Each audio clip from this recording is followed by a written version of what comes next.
All right, here we go. It's showtime.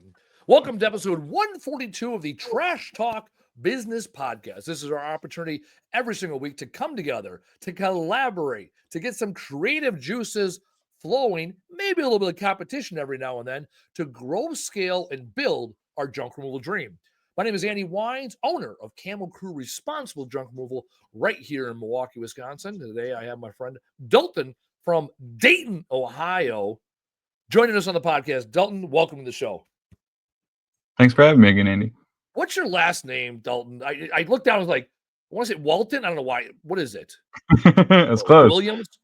No, Wilson. Damn it, it was close. You're fine. You're fine, man. My show notes are how to say your last name, and then we just got chatting, and then we pressed the button. Now here we are. All right.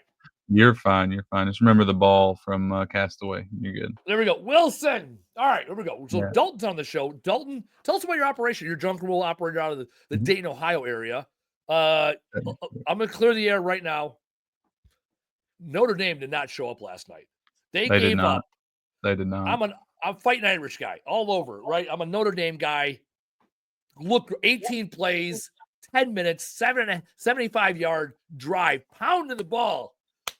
And then took about, I don't know, 30 minutes of football off. I mean, they didn't start playing football again until about halfway through the third quarter. Ugly. UGLY, ugly. And then the game turned out great. It ended up being a good game. It was. What was the ugliest part was that missed field goal. I feel so bad for that dude. That was rough. Yeah, it did make a difference. Could have, though. So, yeah. ugly. I mean, at the end of the day, but, one touchdown away. Casey hasn't been on the show, so I haven't talked a lot of football lately. The Packers were up and down all season.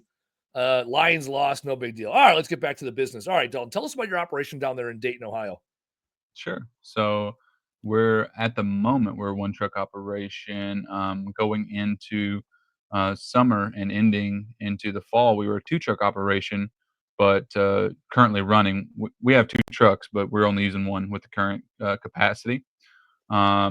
We started business 2022. Was just part-time on the side, chucking a truck style. 2023, it got more serious, became full-time, and then went full-time in April of that year. And at the end of the year, I was off the truck, and we had finished the year at 200,000.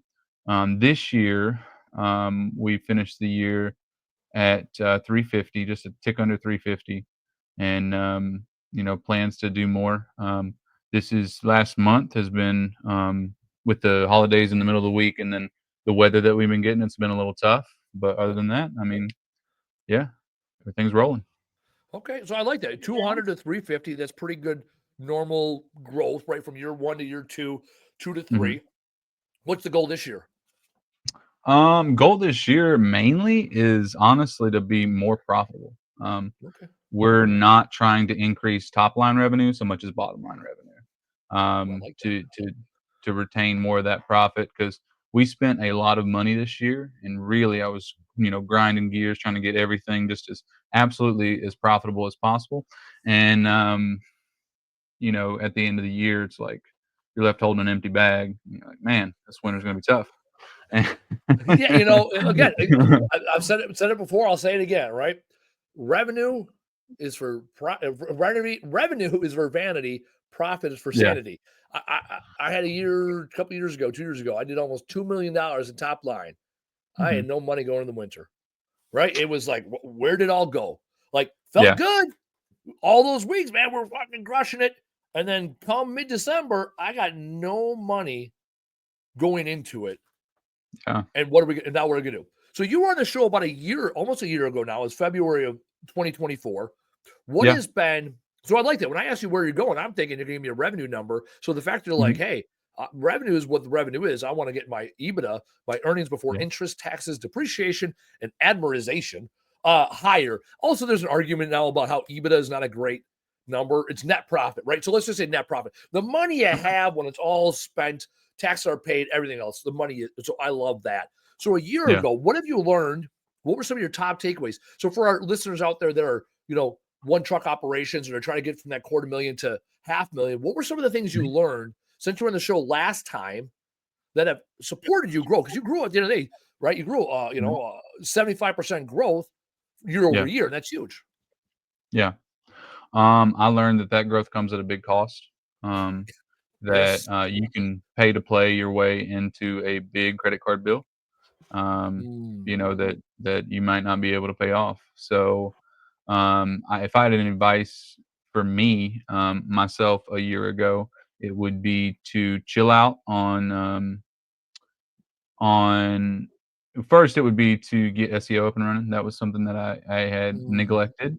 I did not do that at all, and I just focused on Google Ads. And um, you know, it's fine when it works well, but it's not so fine when it starts to suck. And it does. It can.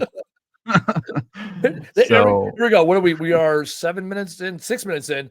It's what is it? It's fine until it starts to suck. That sounds like a yeah. the title of an episode. Right? That's a little clickbait. Like, oh, what do you mean it's fine until it sucks? Well, life. Let me tell you something.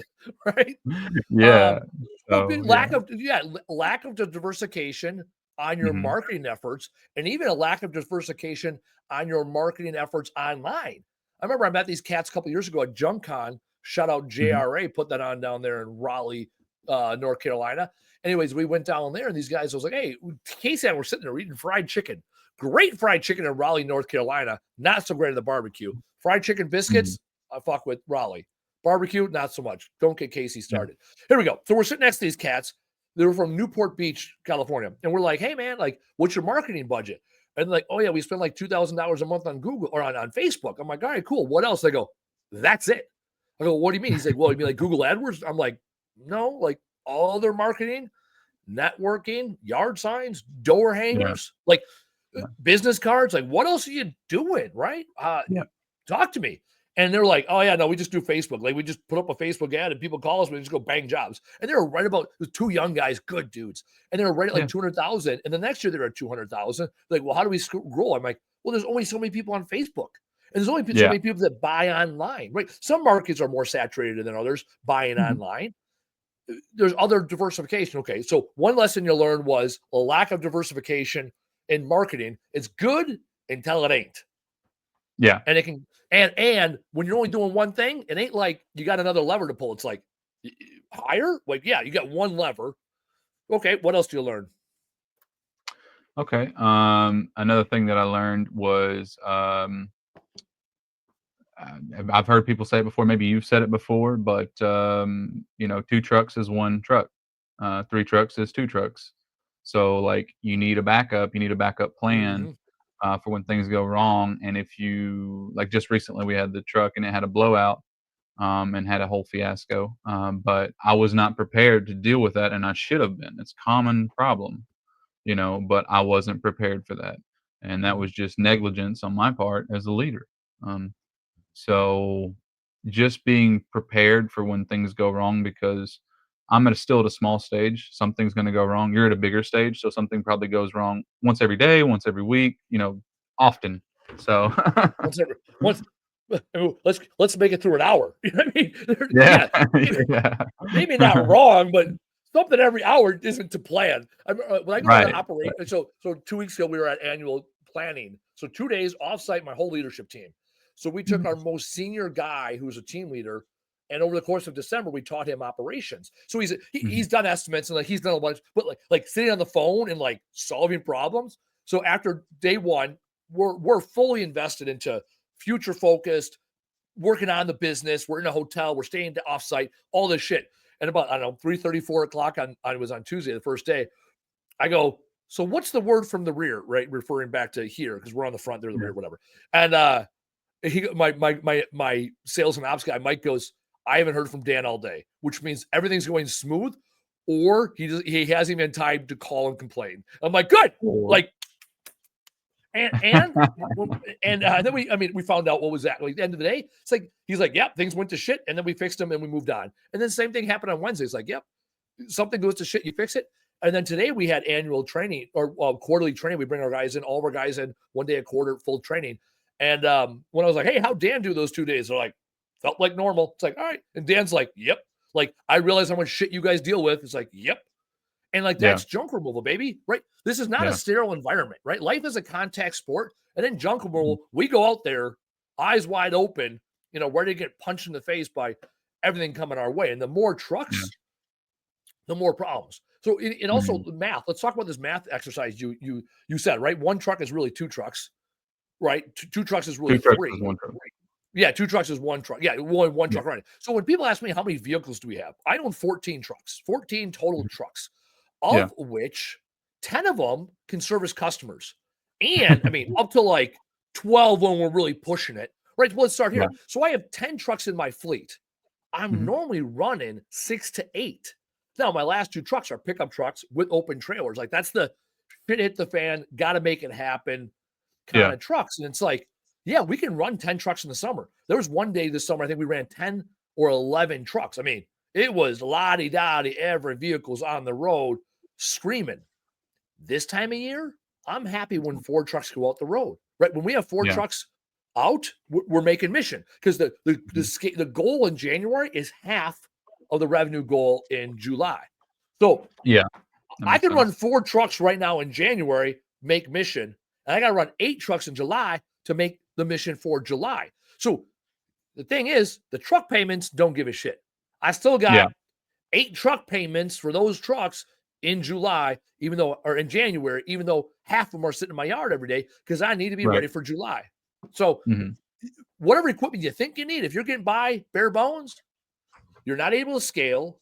You're not able to deal with truck goes out. What happens when you get the big ass job all of a sudden? Or you got a job that's out of your area, you got to do it overnight. The rest of your whole bit, so getting there from that 1 truck to 2 truck is a huge leap. 2 to 4 is an even bigger leap. The other thing you talked about, I want to make sure we don't skip over this point. It takes a lot of fuel to run this engine. And when you're scaling, money is the fuel. That's it. And unless you have some secret play, unless you're some industry expert in marketing, not in junk removal, you can move junk all day long, but you have to be an expert marketer because we turn so many clients. I mean, as a single operation, you can service, 8 to 10 clients a day. You got quick pickups or smaller jobs. That means you got to get 5 customers a day, and even on the weekends to continue operation. And you have to get 50, during your hot season a day. And that's crazy. That's crazy. Yeah. I mean, versus if you put on roofs, you put on 2 roofs a day. That's incredible business for any $10 million company or what, Yeah, I mean, so last year we did over 2,500 jobs, right? So you think about it, it's like, well, that's 10. It really comes out to 10 jobs a day for every working day, right? But there's some days where every truck is on one job, right? So there's one day where it's one job, right? There's other days where we have 40 plus jobs on the board. You got 6, 8 trucks running, right? They're all running 6, 8 jobs. We got 40, 50 jobs on the board that day. I mean, for us in the summer, 25 jobs is probably about our average at peak of actual bang them out, get them done. I mean, the company record, I think right now is 13. One guy did 13 jobs in a day, right? I mean, that's nothing that you're screaming ass single item quarter trailers, right? And also because of us, like we can route them, but one truck. And I'm sure 800 got junk. The guy, I did 20 jobs a day. It's all right, man, good on you, right? But remember 13 jobs in a 10-hour period, like good on you, man. You're fucking cranking. And it takes a lot of juice then too. Now our permission to play, our entry fee is so much higher because we got 30,000 square foot building. You've been in the building, 30,000 square foot building. I got 14 trucks out there. About half of them are paid off, so that's good. Problem with the paid off trucks is instead of making a payment like $500 a month, instead I pay like $5,000 a year in a major repair. So we're just horse trading on. That's why we're always buying 5 years. It's tough. We have the pickup trucks. We have 2 trucks. It's the pickup trucks and then 1 box truck over 5 years. Everything else is less than 5 years old. Casey even talked about it a lot on the show. 5 years. That's when a truck is dead in the water. It's either it ain't running right. It's got almost no value because we beat the shit out of our trucks. We know that. Right. And as the business owner, if you take real good care of your truck and you're an owner op, sure, you might get some more, but 5 years, 5 years is your guys are in there beating it to death. I got a brand new, which I mean, I'm not bragging. It was our first new truck. We got a brand new NPR. Guy's putting his foot on the dash with his dirty boots, and there's salt caked up all over my tarping fuses and stuff, and I have to replace the tarp motors. I mean, it's already breaking. Thankfully not the motor, but still. Oh yeah, one of our guys broke the knob on the air conditioner, and they're like, "Yeah, it's like they're driving around the summer with the windows down because the air conditioner is blowing full on at all times." I'm like, I go, "How the hell did that happen?" It was like, "Oh, we threw the clipboard and hit the knob." It's like, don't throw the clipboard, Yeah. I know, my truck is far from immaculate the way I live my life. It's my truck. I'm in, I'm out. I'm in, I'm out. I remember Casey had that issue too. I'm bringing up Casey a lot today. Anyways, Casey had that issue. He had this Lincoln truck he fucking loved. He thought it was the Catch Pajamas. He gave it to his guys like a month later. There's fucking holes in the seat. It's like, yeah, like people do not treat your equipment as right. So, and also the difference between trying to stretch 6 or 7 years out of a truck versus running hard for 5, keep up with the maintenance and drive on. Like I'm a firm believer in buying new equipment because my equipment when it's down costs me so much more than when it's up and running. Like I like my payments because I know I'm paying my every month. I pay it and it's out there making me money versus, it's paid off, but there's a chance that it goes to shit. And then it's down for 2-3 weeks. I've had trucks. I blew a transmission on a truck earlier this year. It was down for a month in October, which October is still peak season. So it's like, I needed 10 trucks so I could run 9, at peak. Cause I had one that was I always have one truck out for maintenance anyways. Cause we put them through, PMs. So as you scale, it's not like you get to this magic number. You don't have to keep investing. It's a constant cash suck. Yeah. My buddy, he had said it pretty well. He's in the dumpster business. So that's how I started. I started working for him. And he was like, you pay your 5-year note off, you sell the truck for half of what you bought it for, maybe, 35% or 40%. Yeah, whatever you can get. And that's your cash to put a down payment on the next truck to that's all it is. Yeah, that ain't your money, right? Right. That's why when we talk about EBITDA with depreciation, it's like I depreciate my trucks down to nothing. I remember we got a pickup truck last year. The transmission started slipping, like $8,000 transmission. We traded it in for $13,000. I'm like, nice. Because in my head it was worth nothing, right? I mean, in my head it was an $8,000 liability, right? And we bought it. So that was our salesperson's vehicle. So we traded in for a Subaru. Our pickup trucks were like $60,000. Like a Subaru was like $24,000 brand new out the box. Take it on down the road. I know. Nice. That's why even like I bought my Cybertruck. People are like, isn't that really expensive? I'm like, compared to our pickup trucks, we're in the same ballpark, right? We use Chevy 2500s and we have a Ford F-250. I don't get in a piss match between Chevy, Ford, Dodge. I don't give a shit.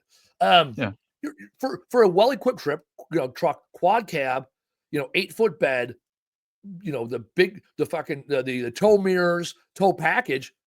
I mean, you're walking to a truck at $65,000. Now NPRs, you're looking 85-90.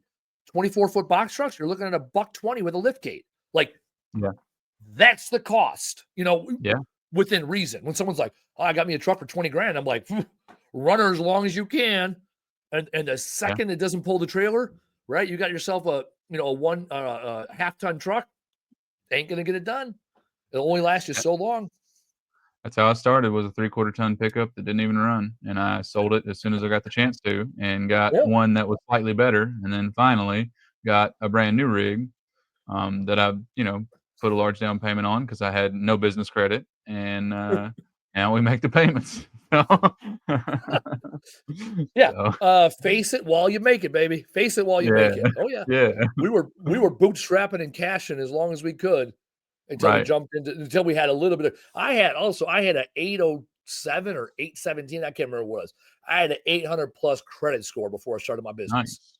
Nice. That was 9 years ago. I ain't flirted with 800 cents. I've been about like if I'm above a 720, I'm like, praise Jesus. Like we're doing okay. Because we were down in the 500s there for a hot second. Like I lived in 600 world for a minute. When I was used to 800 credit score. So all of a sudden I'm at like a 680. I'm like, ugh. Right? Because then financing don't look so great. You can show them the best P&L in the world. They look at your personal Yeah. credit score and they're like, sorry about you. I just recently I started to utilize a line of credit, one to build credit, Yep. but also we're going into winter, so it's like you never Yep. know when stuff's gonna hit the fan. You know, you get ready for the worst, and used it, and all of a sudden I get new finance offers for more credit. So it's like Yep. it builds that credit. It's doing a good purpose. Yep. Now I don't like taking debt that I don't need, so I don't. But I mean, I firmly believe I learned this years ago. Someone taught me this. This is not revolutionary. Get yourself a line of credit when you don't need it. Get a line of yep, credit in October. Maybe you got yep, $20,000-$30,000 in receivables. Let's say hillbilly math. Let's say you got mhm, $30,000 in receivables, right? In yep, October. And they're willing to give you, normally it's between 60 and 80% of your receivables that are within 30 days. Again, yep, hillbilly math, don't have the fucking FCC beating my door down. All right. Hillbilly mhm, math says, let's say you're going to get, you got 30,000 in your line of credit. They're going to give you 80% of that on the loan, right? So you can get a line of mhm, credit for $24,000. You take the yep, line of credit for $20,000. You don't use any of it, right? You have it available. Then because mhm, you're approved. yep, Then when you need $4,000 or $5,000 in the winter to make that payroll, to pay your bills on time, you mhm, take the 4 or 5. Don't take the whole 24 because you will piss it away. I yep, guarantee you, right? yep. And that Get the weekly payment's 24, not gonna be nice. right? Get the $24,000 approved. Maybe you Yeah. use 10, 12, 15, Mhm, 10, 12, $15,000, use incrementally and then pay down right away. We'll yeah, get you to April or May, and by June it'll be paid off. Everybody will be happy. The bank made a yep, few extra bucks on you because they're going to get you for 10%, right? yeah, So hillbilly math of that is whatever you borrow, add 1% a month. That again, hillbilly math. It's error to the side of it's going to cost you more than it actually really is. Okay. mhm, Your credit card companies, right? If you're in credit card debt, I'd rather be paying 10% APR than 28 or fucking 24 or yep, 18.9 or whatever not great terms you got, right? The yep, bank is happy because they're establishing credit with them. You're also starting to feel good about yourself because you have the confidence to spend the money that you need to spend to keep the business going, but not the incompetence of spending right, money you ain't got on shit you right, don't need because you think you got it. So I'm a yeah, firm believer. Even if you can get a $10,000 line of credit, take it. Take yep, the money. Use a little bit. Pay a little bit. Don't starve yourself. I've done the starve yourself thing. The mm. thing is with martyrs, right? You know what the difference between a martyr and a hero is? The hero lives. DUN done, son. Right? And And I was a and that's what I I was a did. martyr. Yes. We Yeah, congratulate. Welcome to the been there, done that, ain't going there nevermore club. yeah, Population, every fucking entrepreneur that's ever been successful. mhm. Right? And I did that. If someone gave me that advice, Abel Dominguez out there at Temecula Valley Junk Removal, great dude. And he was like, "You better get it now while you don't need it, and your bank account's looking right. Because if you do this in January, they're not gonna give you a dime, and you're gonna go under." I was like, "Well, that's a pretty good I, I sat down, idea." I sat down with my banker in November, early December, and I got my line. My line's pre-approved, right? It's been approved. Mhm. He goes, and I paid it off last year early in the year. And he's like, "You haven't used your line lately." I go, "I don't need it." He goes, "Okay. I mean, that's good for you, but not good for me." I was like, "Hey, man, I got it. I got it. I know I got it, right?" So now I'm Yeah. going to the winter, and also I have my line, but also I've saved up money through the year. I use Yes. Profit First. We had Mike on the show like 2 Yep. years ago. Profit First. Mhm. I put money aside. So when August, when I look at that fatty ass bank account, I'm like, "Oh yeah, baby." Right? Nope. Yeah. I have someone that manages my money. My assistant, she's awesome. She hides money from me because I'm an entrepreneur. Right? There's that old. I've been asked that Yeah. before.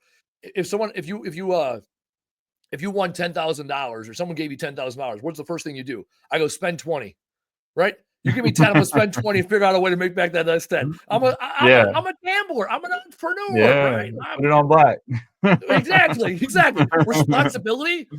If I had a responsibility, I'd have a fucking job. I don't want a job. I don't want that type of Yeah. responsibility, right? So I hire really smart people to do things like hide my money from me. Now, last year I bought a truck from Phil's Junk Mhm. Removal down there in outside of Atlanta. Phil's Junk Removal, shout out. It was on Facebook. And I called Emmy. I go, "Hey, there's this truck. It was $32,000." dump truck with a lift gate. I ain't never seen something like it. And I was like, oh, I want that. I want that truck. And it's going to be beneficial for our fleet. And it's been great for our fleet. And I go to Emmy. I go, hey, Emmy, I got to find $30,000. She goes, all right, give me 2 days. She comes back. She goes, all right, we have it. If you're willing to spend it. I'm like, I'm willing to spend it. She goes, all right, we can go pull it. There's no way I'd have had $30,000 in February last year. I'd have spent it in August. Like, I know me, right? And that's why I got a pro forma. I got a what you call it? A budget. I use profit first, so I hide money from myself. Profit first is all about hiding money from yourself. Let me ask you, I implemented profit first this year, and I wanted to start small so I could keep up with it and actually do it. So I started with 5%.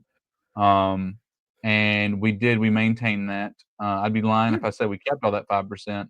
What do you put back for winter, if percentage-wise? Because your winters are pretty brutal. Our winters are not as bad, but still, we're not California, you know? We're not on fire. So what do you mean by put back? So I put aside, like percentage-wise. Percentage-wise. Yeah. So we put aside 10%. Let me do my math and my maths. So we pay off debt. Actually, fuck it. Why am I doing math? I'm just going to pull it up. This break is brought to you by Kevin Hess, formerly of 800 Guy Junk, now Survivor Junk Removal. You want to find the latest tips and tricks? Join the VIP Facebook page where Kevin Hess has the greatest tips and tricks for you. Again, Kevin Hess, Survivor Junk Removal, down there in somewhere down south. Where the hell is Kevin from? No, that's my radio plug. What do you call it? 8 out of 10 on the plug. I used to be in radio, so I know how to change the cadence and like slow my voice down. And nice. Georgia, I was close down there. Here we go. See, I also have Taylor. Like when I asked him a rhetorical question, Taylor also he comes right over here. You've been Dalton's been here. He knows like my office is here. Taylor's on the other side. Like when I talk about my producer, it's like the smart guy with a fucking laptop that makes the fucking lights go on and presses the buttons. Here we go. It is okay. I put aside 17.5% between profit and tax. So I put aside 17.5% of our top line. So 12.5% is put aside for tax. So we treat tax like a long-term savings. So it's tax and then 5% for profit. So that 5% for profit, I typically spend on capital expenditures. So like this year, I want a new parking lot for our building. New parking lot I'm looking at $80,000. Right. So when I look at profit, it's not like I don't spend it on marketing. I put that like with that truck I bought last year, that came out of profit.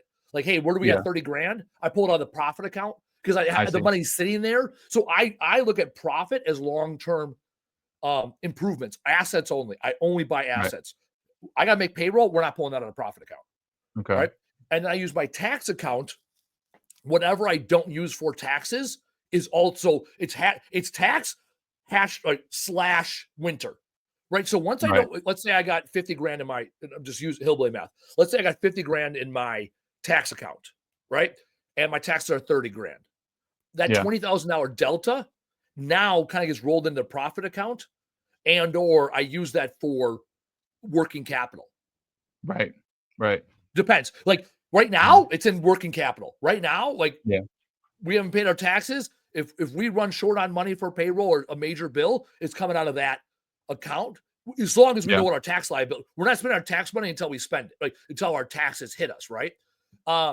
Once we know our tax liability for the year, we look at the rest of that money as working cap. It can be go right back in as working capital, or it can be profit, or again, it can be one of three things: working capital to keep us going. It's almost like our internal line of credit. It can be used to buy trucks or major assets, right? Like so with us. I want a parking lot this year. Next year, I'm going to be adding offices to my building. That's got to come from somewhere. It either comes from the tax / savings account or we use for the profit account. And then the profit account also drips into, as I get my owner's equity already, so that profit account really is for major improvements in the bill list. Now, once my building is fucking golden and everything's built down, everybody's happy, then I can, I don't know, go to a fucking vacation or like, then I can use the profit account for actual like Andy profit. The thing is, I live a good life. I got a nice house. Yeah.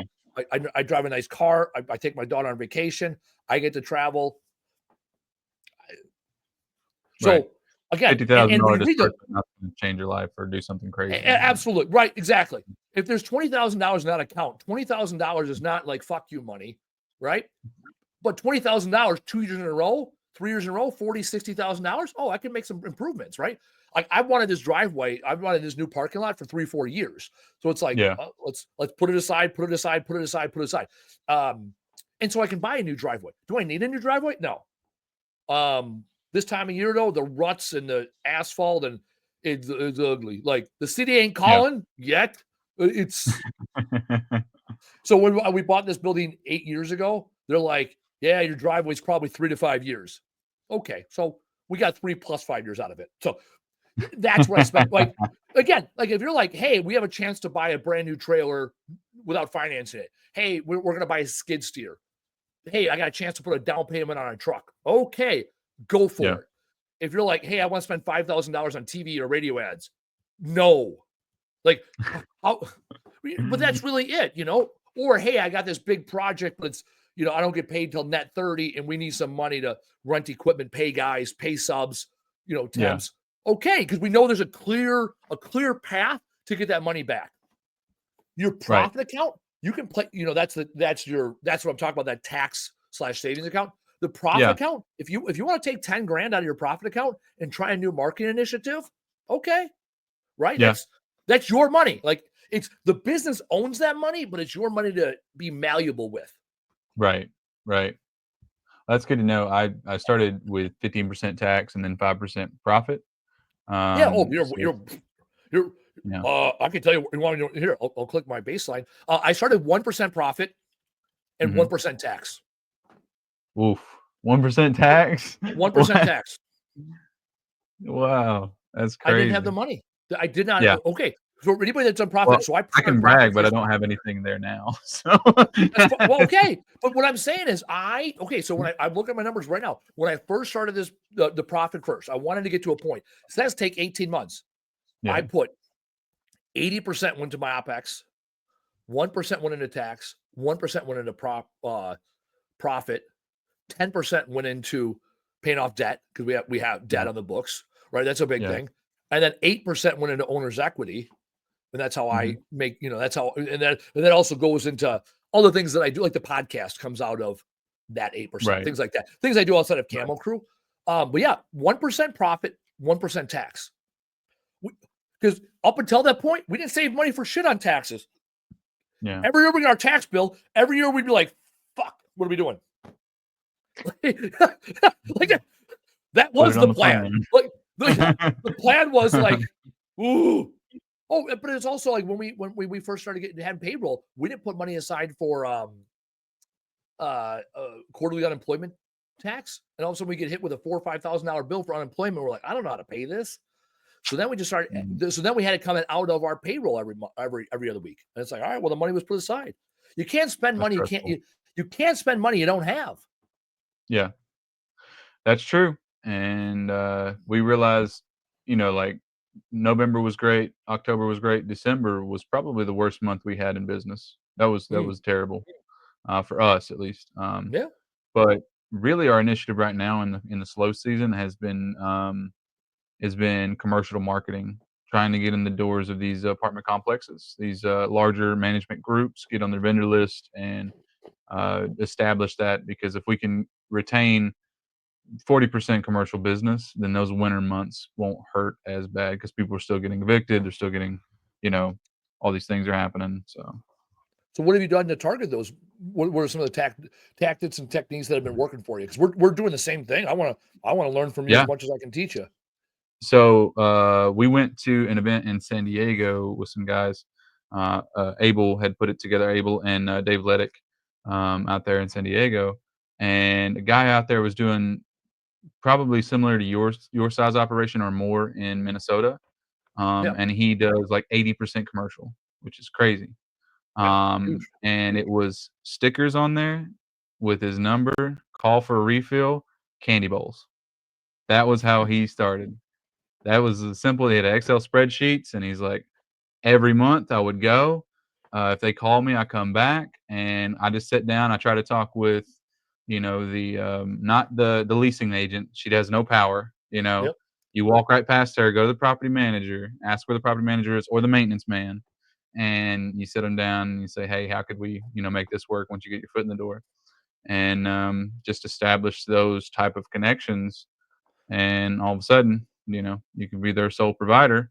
And if they Mhm. have 5,000 apartment units, then Be the there's man. probably an eviction at least once a month, more like Yeah. probably 20 times a month. So, Yeah. you know, All right. um, Hey, candy bowls with stickers. Who knew? I mean, it was a complete. We were expecting some real crazy. No, he was like simple as that. Every single month, and he was very consistent with it. He had it down over the course of a year. He went there 12 times. Like I was crazy. talking. You know what? That's a conversation I had yesterday, Monday. We were talking about realtors. I go every 30 days. You got to have a touch, right? Yeah, And you're like, man, once a month. You're like, it's only 12 times a year. You're like, I suppose, right? yeah, 12 times a year. yeah, Actually, I like that candy bowl methodology because, like, hey, give yourself a reason to come back. yeah.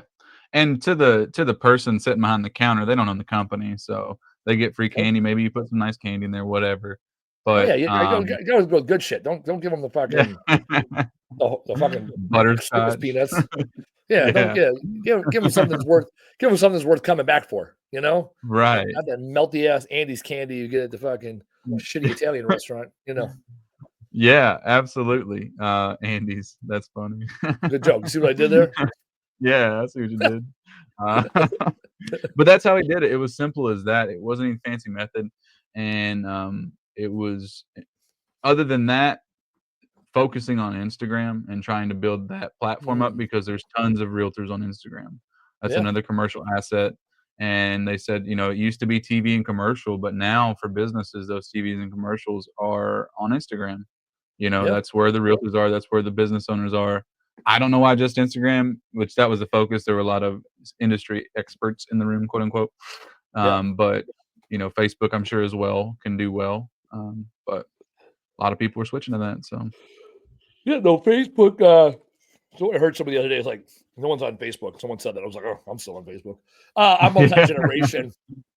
I have an yeah. Instagram. We definitely have in our business. We definitely have an opportunity on Instagram to step up our Mhm. game, and so that's I what only we're doing. have 50 followers. Yeah, It's nothing. I mean, 40 followers, but I built it up from like 8, and it there you go. doesn't cost me a dime unless you can advertise, and there's ways that you set that up. Yeah, But the the general summation is of what they taught us was like you build your sub content, which is like furniture removal, realtors, specific sort of stuff that's totally yep, free, doesn't cost a dime. You have someone make the videos, and then you come in with an offer. Like we did a Christmas tree removal offer, totally free, doesn't cost a dime. All you got to do is follow us, put your information in this little link, and we'll come pick your tree up on these specific dates this time. And I think we doubled our follower count, which was from like 20 to 40. But hey, like double is double. if you Hey, do baby, that, we talk about percentages and ratios around here, son. All right, double is yeah. double. Double is double. I don't So, care if you like, go if from you two to did that four. and It's it was double. 2,000 to 4,000, that would be quite impressive. And Okay, what so you're so paying let's do for that. on Just keep doubling TV, it. yeah, what you're paying for on TV, one, you're paying for an audience. It's not extremely targeted, but you hopefully a little bit. Yeah. But, you're paying for an audience, and on Instagram, that can be free if you have a Yep. following, Right. So versus pay for the following. $50,000 in TV. Yeah, pay for the following and get pay for the following and get the audience. Yeah, Pay for the audience. Yeah, and yeah. Pay for the audience and get the following. That's what I meant to say. it can be much more targeted, Yep. much more targeted, so Yeah. Get the people we want. All right. Let's talk about this year. yeah. What answers can I give you, or what answers can you give our audience about what's going to get you from that Mhm, 350 at wherever you were to 350 and better mhm. EBITDA, better Yeah. net profit? So this year, we're really gonna focus on a streamlined, 1.5 truck operation. Mm, Um, so I'm always focused like, "Oh, we're gonna go from 1 to 2 and 2 to 3," and I'm focused too much, that payroll is too heavy all of a sudden to come out of a rough winter into and leads don't just start growing because you buy new trucks. So you need to have it in place. ain't that be about the truth? Yeah. So, we're gonna focus if there is a revenue goal, it'd be somewhere between 5 and 600,000. 600 would be Okay, okay, great. Okay, so we're still you know? growing. We're still growing Yeah. substantially while Yes. focusing on the bottom line. So, well, yeah, we're gonna Right. double. We're gonna almost double our revenue. We ain't doubling the expenses. Yeah, so, if we make 450 and we keep 10% of it, I'm gonna be happy. I'm gonna be real happy at the end of the year. If we do 500 and we keep 10% of it, I'm gonna be real happy at the end of the year. Yeah, yeah, To have that cash in the bank to make a better decision come 2026 yep. to buy a new truck, get dumpsters, whatever the thing is, buy a shop, to help and to be a much better state of mind because I realize a lot of this is mentality.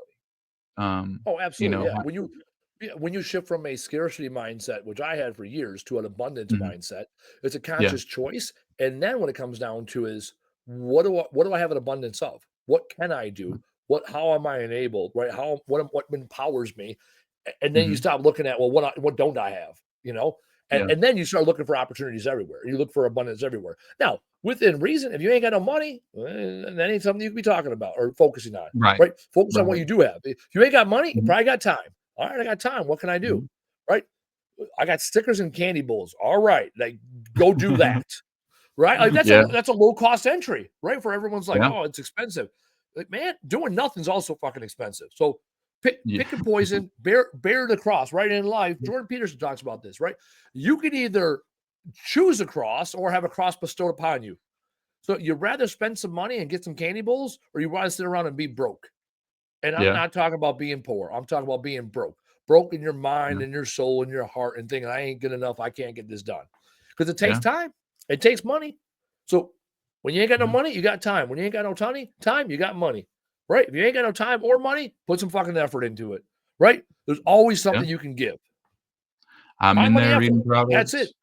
Yeah, I'm in there reading Proverbs now, and it's like my duty as a Christian is not just to sit back and lay down and chill. It's like, no, you gotta put in some work, Bubba.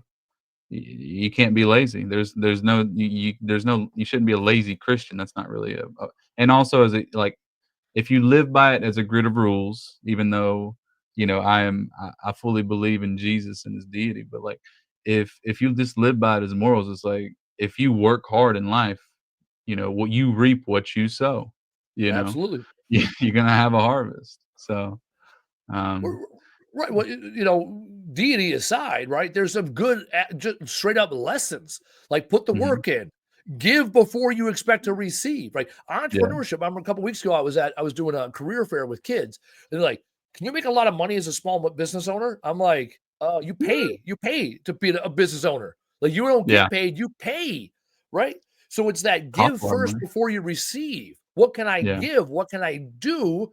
Right. And also a little bit of faith that when you take care of the community will take care of you. For yeah, us at Camo Crew, it's real simple. The leaders take care of the guys in the field. The guys in the field mhm, take care of the members of the community. The members of the community take care of the business. The business takes care of the leaders. So if yeah, I'm a leader, guess what? I got to take care of my guys first. yep, My guys got to take care of the community, not the other way around, yeah, right? The company absolutely. takes care of me. Company takes care of me only once the company's taken care of because we took care of the community first. So it's the guys that are like, "Oh, I'm in business. Everybody take care of me." It's like that ain't how it Yeah. works. Yeah, you can't be sad when you start a business and it starts to fail. It's like, it's up to you, dude, you know? What And can you do? that vision of what you want out of it, it's like $1,000,000 is never the goal that will get you success. Like, that's just Nope. not gonna get you there. Um, I started with like, "Oh, I can work for myself. That's awesome." Yep. I don't know how much I'm gonna make, but I can work for myself, and then it turns into this thing, and then I have to, refine your why, your purpose, your focus, and this year last year, I got really focused on money, and not, like, making tons of money, but, like, "Oh, no, we're spending all this money here, it's not working. Let Are we gonna have enough to do this?" And it was haphazard and immature, so we got away from our original focus, which was to be the greatest servant in our community. Mm. Jesus said, "The greatest of these will be a servant," um, and he didn't come to be a king, but to serve others. So we need to do that and focus on that because if I focus on money, I'll go crazy. I mean, I'll lose my mind. I'd be like, man, look at my bank account. This ain't lining up. Oh, whoa, money. Yeah, I worked this many hours. This is how many dollars I got. No, like Yeah. I stopped focusing on the quantity. It's of the quality. Hey, did I put the work in? When I come home, like tonight, I'm actually thinking about like tonight, right? Mhm. Our heat in our building didn't work this morning because the line was frozen. It's cold as shit here, whatever. Like I'm thinking, do I stay here in the building? My office upstairs was heated, but downstairs wasn't. I'm like, all right, after Mm. this podcast, like I'm gonna go home because I can look back Yeah. and say, okay, what did I do today? Right? We had our annual training. We had a bunch of guys that received a lot of good information, a lot of Yeah. camaraderie kicked off. Right? I went and had a one-on-one today at lunch. I felt really coffee. God bless. I had a really great time at coffee. I felt really fulfilled. I gave a lot of myself to the other person. They gave a lot to me. I had a good meeting with my business partner today. Yeah. And now I did my other podcast. I did this. Man, I did 5 things that mattered today. 5 things that made my life better. I'm going home, my head held high. I'm going home Yeah. knowing I put the work in today. And I also have the faith and fidelity that when I do right, when I do good, Mhm. it'll turn into something. Not this like, I did good, therefore I deserve it. No. I know when I'm Yeah. making the right decisions on the right processes in line with the vision we cast and the goals we set. We already said the goal would get us where we want to go. All right. Yeah. I work towards the goal. Well, then the goal will get us where we want to go. Like we talked about today, we talked about our 1 or 3 and 5 year plan. What does that look like? So me today communicating effectively to our guys, that was the biggest thing I could do to move the needle. So me talking to the guys, did that put money in my bank account today? Absolutely not. Yeah. It put money into future earnings though. It put Yeah. money into getting us more in alignment. We talk about Less being an headache. employee-centric organization. We put the Yeah. work in. One of our young guys, he's 16. He was supposed to be in high school today, but they're out of school because it's a high of 2, right? So he came in today to take on training day. And we went around the room. We're like, hey, what matters to you? Why do you work here? What's so important about working here? He goes, right here and now. He goes, we know you guys aren't making money today, and you're taking the time to invest in us. Man, Mm. not only did he feel it, he said it, and other people heard it. So yeah, there's going to be a day in the next couple of weeks. It's going to be cold. It's going to be shitty. It's going to suck. And then Yeah. guys can be like, you know what? Hold on. Remember that one day it was really fucking cold, and we ate Chipotle for lunch, and had donuts in the morning for breakfast, and sat around and trained all day, and told some jokes and had some games and had some team building activities. Shit, you know what? They took care of me. It's now my time to pay off that debt. It's time for me Right. to grind. Right? It's time for me to step up, and that's what our guys do. We got some great guys right now that are engaged. We got guys that want to be here. It's because we're continually making deposits. We're continuing to give, without the expectation of receiving anything in return. And it's not that expectation of anything in return. It's the knowledge that the investment will pay off. Not every investment, not every dollar you spend in marketing, not every dollar you spend on a truck or an employee is going to come back tenfold. Some of them will, though. You got to be willing to spend some of them to get some of them back. Mhm. So I love that. It's a mindset. Really Mindset and your feet will follow, right? Get your mind right and your feet will follow. It's something that's really affected me this year, not having the right mindset, and it's simple. I didn't, God didn't give me all this to start a $300 million operation and make all money and just live like the 1% of the 1%. It's like, if I'm not serving my community, then what am I doing? Why am I here? And I And wanted that's to not a ask rhetorical. you. Yeah, that's not a Yeah, rhetorical question. yeah. I wanted to ask you, actually, with everything that you do and everything you got on, super impressive operation. For those in the podcast that don't know, I attended his summit there, and I think it was October. October the 25th, 24th, 25th. Yep. That's impressive memory. We attended his summit, and ton of value, ton of value. But it's an impressive operation you have there. What is your why? Uh, my why holistically in the world is to change the world one word at a time. Mhm. The words we use are the fuel we put into our brains.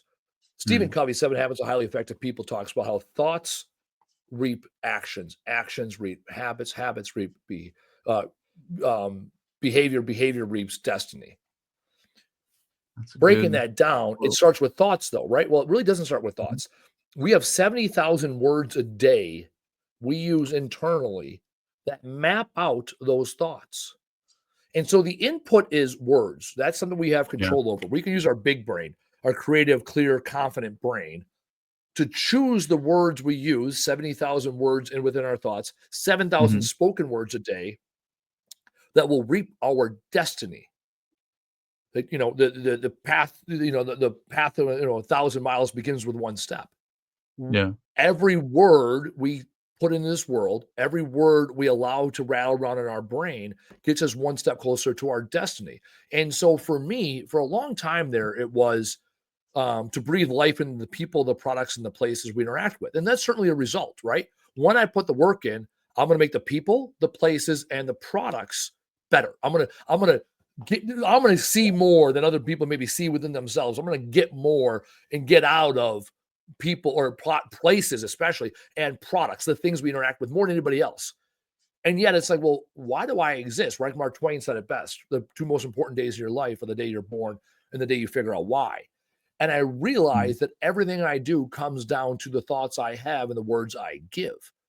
And so when, not if, when I take the time to teach, right? When one person teaches, two people learn.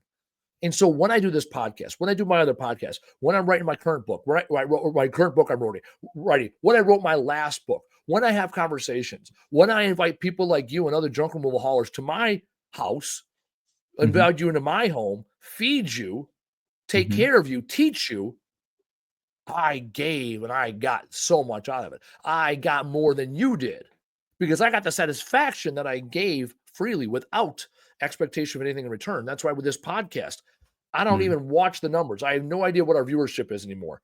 I don't read the comments. I don't read the reviews. I know that since July of last year, I told the universe, I said right on this podcast, hey, y'all, I'm done with this podcast. I can let it go. It don't bother me. It was Casey's idea. I give Casey all credence. It was his idea. His life changed. And I said, so long as I have viewers that want to watch and I got guests that want to come on, I'll keep the podcast going. Yeah. We ain't missed a beat. I wanted to take off 3 weeks over Christmas, New Year's, and the first week of January. Didn't happen. We got listeners. We got listeners that want to be on the podcast. We got listeners that are telling people that want to be on the show. We got people that want to be on the show. And so I get an opportunity, right? It's my time, energy, and money to be here right now in front of y'all today, right? Yeah. I pay to have this podcast produced. I put my time into it. I give it my thought. I make sure I have guests lined up, right? Time, energy, and money so that I can impact the world one word at a time. And what a righteous life I live. And so that is for what I do. And junk removal is merely a vehicle for me to get myself out there. It's a good discipline. I'm great at it. I enjoy it. It is a vehicle for me to change the world. When I talk about the world, right? The goal is that one word can change one person's world. And when I can change one person's world, that changes the world. Because how much impact will that person have moving forward and this person, the other person? Let's look at some of the guests we had on here. We got Tracy coming on the show in a couple of weeks. Tracy was on this podcast 2 years ago, year and a half ago. When was it, Taylor? 2.5 years ago, maybe.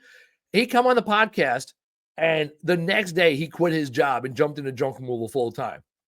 I remember. You don't think I had some impact on that? Okay, right. That was interesting. Look at you. You went from a listener to being on the podcast a year ago to coming out of your way to come visit with me. We shared a couple of meals, told a couple of jokes, shared some knowledge. Now you're back on the show. I'd have not had none of that had I not decided to put the words out there. And so that's the impact I can have in the world. What's interesting is a guy that I used to work with at Waste Management. His name's Donnie C. Donnie C is a God-fearing Christian like yourself. Donnie C hit me up a couple months ago on Facebook, and he listens to my other show, Andy Weins Live, which I do right before this show. And he said, I really think you should be a preacher. I think you should, preach God's word. Right? And I loved it. Because that was validation. Because one of my favorite bits is you ain't got to be a preacher to preach, a teacher to teach, or a leader to lead. Yeah. When they're listening, you're preaching. Yeah. When they're learning, you're teaching. When they're following, you're leading. So when I get the opportunity to stand here at the pulpit of righteousness and preach my ideals into this world, it gives me the opportunity to share them with the people. Also gives me the opportunity to think about what I'm about to say. What am I going to put out to this universe? And then I hear it back. I built my own echo chamber. What am I saying? Do I believe it? Do I live it? Do I breathe it? Junk removal is merely a vehicle to do it. Junk removal is not the sexiest industry out there, right? We put the doctors and the lawyers and the teachers, we put them on this pedestal. Hell, I'm military. We get put on a pedestal. I tell you what, we need sanitation workers and junk removal and plumbers, electrician. It takes all kinds. Yep. So I'm going to be proud of this industry. I love this industry. We're changing this industry. We're making this industry more professional. Every week I come on here, every time there's one nugget someone gets out of here, we're making this industry better. And I'm doing it with my own time, energy, and money without any expectation in return. So when I talk about my why, this is my alignment. This is 1 hour a week. I can say I did the fucking thing. I put the work in. During your everyday operation, by the way, thank you. I am reading the book by Simon Sinek, Start With Why. And I'm trying to get down and hammer down a really good one, really in-depth and passionate one.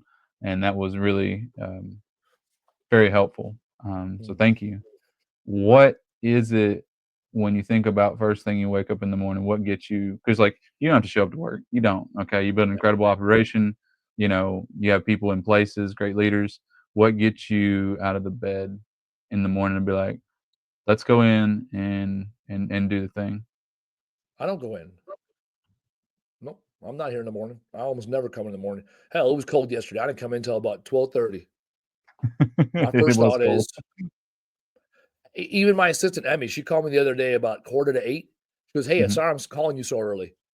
My team knows, don't call me before 9. Right?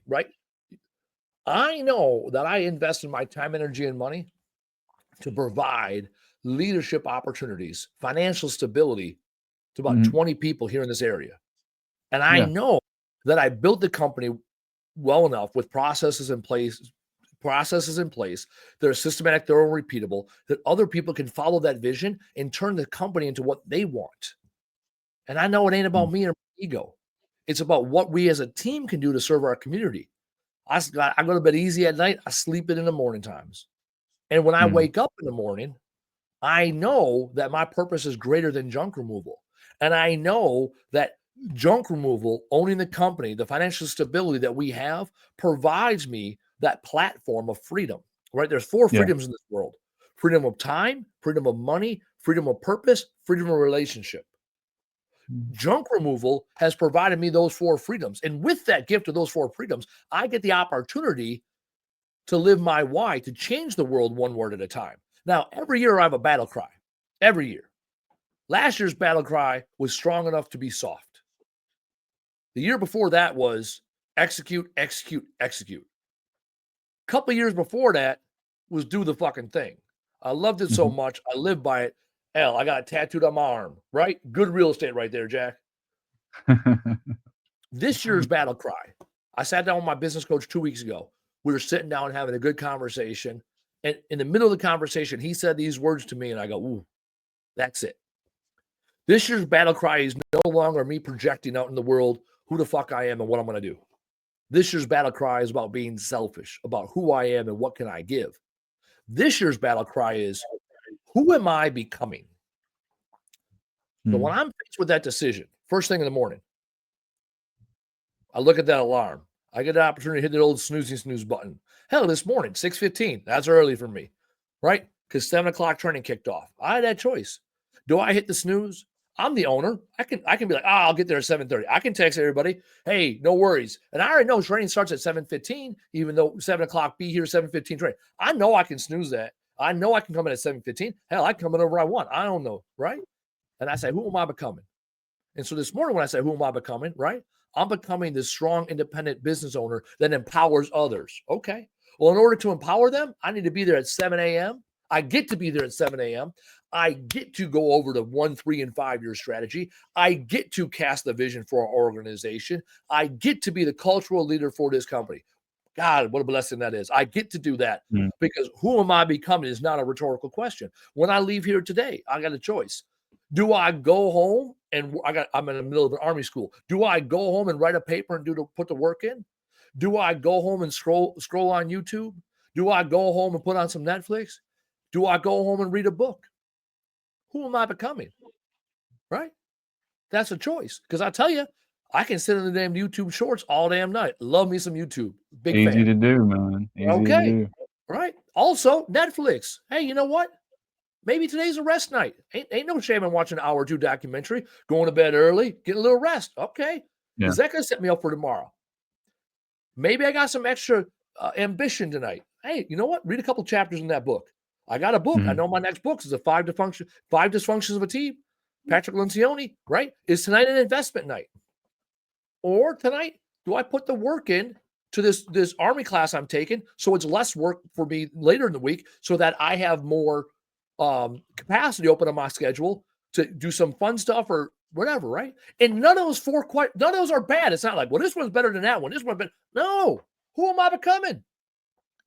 Maybe I can say, you know what? I did 5 amazing things today. I'm going to rest. I'm going to put me on a little movie, fall asleep on the couch, go to bed early, and be ready for tomorrow. Or maybe I say, man, I got some extra capacity, Jack.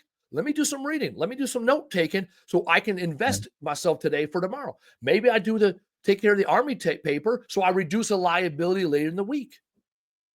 But you know what I ain't going to do? I ain't going to the fucking bar. I ain't staying here all night fucking staring at emails that ought not to be read. Yeah. I ain't going out acting a fool.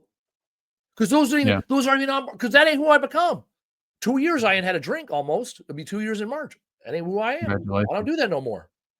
Right? Yeah. I don't drink. I don't go chase women. I don't go to the casino. Right? Now, if that's who you're becoming, okay, go do those things. Right? Every second of every day is an investment into the person I am becoming. Yeah. That's what keeps me out of bed in the morning. Hell, sometimes it keeps me in bed in the morning. Saturday morning.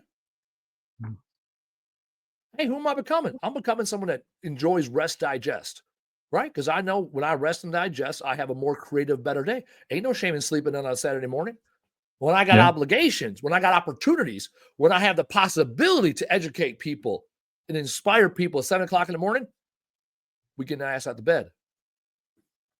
That's something that I'm starting to learn is the Bible a lot. It talks about seasons, different seasons. There's a time to reap and a time to sow and all this. And there is a season of rest. Absolutely. Your ultradian rhythm, ultradian. There's circadian rhythm, right? That's your 24-hour clock. But ultradian rhythm, you normally have when you wake up, you got about 2 hours down for 15, 20, 90 minutes up, down for 15, 20, 90 minutes up. So anybody right before my podcast, what I do, the 15 minutes before the podcast, I go sit over in the corner office and I just sit there and I just scroll my phone or just stare at the wall, right? I am resting myself before the podcast. I do my one podcast. It's 15, 20 minutes. I go sit there, right? So for 10 minutes, I'm just sitting in the other room, just checked out. I am checked out for 10 minutes. My business partner came in. We talked about something, right? Low energy. Hey, how was the day? Yep, just kind of catching up. That way, when I come here at 1600 Central Standard Time, we hit that live button. Y'all got 90 minutes of the best of me. Because I put myself in a position to be successful. When I do lunch here, my guys know that is a rule. When I'm sitting down there, lunchroom for us is right next to operations. You got to walk through the lunchroom to get, right? When I'm sitting there, I'm eating my Chipotle. What am I eating? I got my phone right there with YouTube. I'm watching Pawn Stars or Dave Portnoy pizza reviews, maybe some Shark Tank if I'm feeling a little rowdy, right? I got my headphone in. Don't talk to me. Don't bother me. Garbage TV, like you said. I am checking out for 15 minutes. That's it. I told one of my partner, I'm in a CEO roundtable. This guy I know is super high type A person. Like just goes. Like a year ago, we had lunch, and he goes, "It's really good to get out of the office and go to lunch." I go, "Where do you eat lunch?" He goes, "Oh, I just eat it at my desk." He goes, "I don't want to go in the lunchroom because other people are there." He goes, "I just sit at my desk." I go, "Well, do you turn it off?" He goes, "No, I just take bites of my sandwich in between punching the keys." I go, "Leave work." He goes, "All right, cool." He started watching a garbage TV show, like 22 minutes. He gets in his car, he drives down a block, pulls into a parking lot, sits there, eats his sandwich, phone sitting on the steering wheel, watches his 22-minute episode of garbage TV, drives back to work. He goes, my afternoons are so much more productive. He goes, for those 22 minutes, I know that I have earned the opportunity to do nothing. And when I do nothing, I'm committed to it. I was talking to my friend today at coffee, and she's like, I operate really fast. I was like, cool, I have 3 speeds: quick, fast, in a hurry, right? And then I have neutral. Those are my 3 speeds: quick, fast, in a hurry, and then neutral. I ain't got no slow, right? Yeah. I ain't got no, we'll get there. I'm the same right? way. Like Chuck Norris, right? I'm either going to do it or I'm not going to do it. Right. And in the Army, we got hurry up and wait. Them are the 2 speeds. That's it. You got in gear or not in gear. Chuck Norris, he has wait and he has kill. That's all Chuck Norris do, right? Very decisive. So when I say I'm sleeping, when I tell someone I'm not leaving my house this weekend, that ain't rhetorical. There are times, especially now in the winter, man, as long as I got me 2 gallons of milk going into a Friday night, or at least a gallon plus whatever's left over. If I got a full gallon of milk on a Friday afternoon, I got no reason to put pants on until Monday morning. That Wisconsin people, man. I don't know. Hey, baby. You know what I'm saying?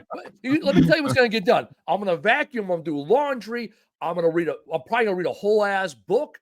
I'm going to veg out to some football or some documentaries. I'm going to fucking listen to some music. I'm going to dance around my house.